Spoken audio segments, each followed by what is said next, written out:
बिहार के एक गांव में जिसमें विजय नाम का लड़का रहा करता था। बचपन से ही पढ़ाई में होशियार विजय अपने मम्मी पापा की आखिरी उम्मीद था।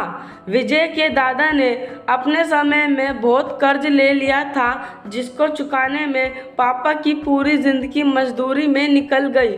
उनके पास थोड़ी सी जमीन थी जिससे उनका गुजारा हो रहा था।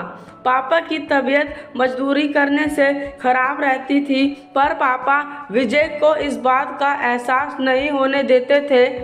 विजय को पढ़ाई में इतना होशियार देखकर उसके मम्मी पापा ने हर वह काम किया जिससे वह विजय को पढ़ा पाए। विजय की कॉलेज की पढ़ाई खत्म हो गई थी और वह एक छोटी सी नौकरी करने में लगा, जिससे उसका खर्चा निकल जाता और साथ में वह कलेक्टर बनने की तैयारी भी कर रहा था। विजय अपने वक्त का एक मिनट भी फालतू नहीं गुजारता था। विजय ने पूरा समय पढ़ाई और नौकरी में ही लगा दिया।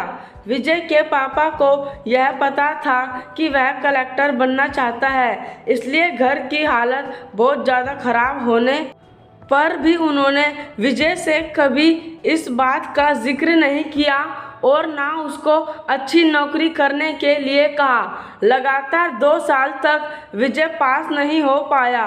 उसके बाद भी उसके पिता ने अपना घर और ज़मीन गिरवी रखकर विजय को IAS की कोचिंग ज्वाइन कराई और उसकी नौकरी भी छुड़वा दी और केवल पढ़ाई करने को कहा। विजय के पापा हमेशा उसे कहा करते, बेटा खेत और घर दोबारा आ जाएंगे पर कलेक्टर दोबारा नहीं बन सकते। आज पूरे साल पढ़ाई करने के बाद विजय का रिजल्ट आ गया, जिसमें वह अच्छे नंबरों से निकल गया था। आज उसके पिता से ज़्यादा खुश कोई नहीं था। ऐसा लग रहा था जैसे विजय का सपना पूरा होने वाला है, पर भगवान को कुछ और ही मंजूर था। विजय का कल इंटरव्यू था और सुबह से उसके पापा की तबीयत खराब थी। विजय के पापा उसकी माँ से बार बार कह रहे थे कि विजय को मत बताना और उस दिन देर रात उनकी मौत हो गई।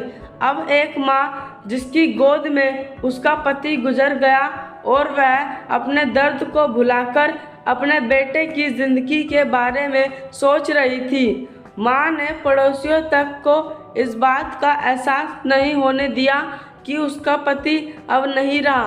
पूरी रात ऐसे रोई कि आवाज़ भी ना निकले और सुबह विजय जब इंटरव्यू देने जाने लगा तब माँ और पापा के आशीर्वाद के लिए उसने माँ को कॉल किया।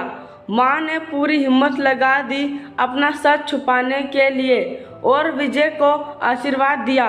और जब विजय ने अपने पापा से बात करने को कहा तो माँ बोली, पापा अब तुमसे बात नहीं करेंगे, वह कलेक्टर से बात करेंगे।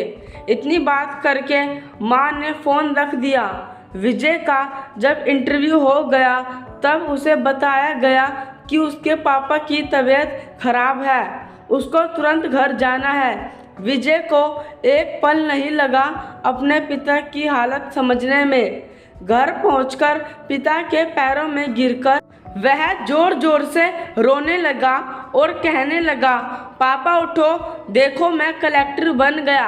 आज उसके पिता को वह खुशी मिली थी जिसका उनको वर्षों से इंतजार था, पर आज वह इस दुनिया में नहीं थे। भगवान विजय के पिता की जिंदगी में सुख लिखना ही भूल गए थे। पहले वह अपने पिता के कर्ज में जिंदगी भर मजदूरी करते रहे और फिर बेटे के सपनों में फिर घर और ज़मीन गिरवी रखनी पड़ी। वह जिंदगी में कर्ज लेकर आए और कर्ज लेकर चले गए। विजय के पिता को भले ही जिंदगी में कुछ हासिल ना हुआ हो, पर वह अपने लड़के को इस काबिल बना गए कि वह अपनी 7 पुश्तों को बैठे बैठे खिला पाए। विजय की माँ ने जो श्राद्ध किया, जिसको करने का जज्बा बहुत कम लोगों में होता है। जब विजय कलेक्टर बनकर घर आया तब माँ ने विजय से कहा, बेटा तुम आज इतने बड़े बन गए हो कि हजारों गरीबों का भला कर सकते हो। जब भी तुम्हारे सामने कोई गरीब मदद मांगने आए तो अपने पिता और मेरे बारे में सोचना। मैं तुम्हारे बराबर पढ़ी लिखी और समझदार तो नहीं हूँ, पर इतना ज़रूर जानती हूँ कि गरीब आदमी तुम कभी किसी का बुरा मत करना। शिक्षा। दोस्तों, इस कहानी की वक्त कितना भी खराब हो, हम उसे बदल जरूर सकते हैं। माँ और बाप के एहसानों को हम कभी नहीं उतार सकते हैं। यह सच्चाई पर आधारित है। मैंने और आपने पढ़ा कि कैसे विजय के पिता का जीवन लग गया उसे कलेक्टर बनाने में। जब भी कोई किसी पोस्ट पर या जीवन में बहुत ऊपर किसी पद पर पहुंच जाता, तब उसमें सारे लोगों की मेहनत और त्याग लगता है।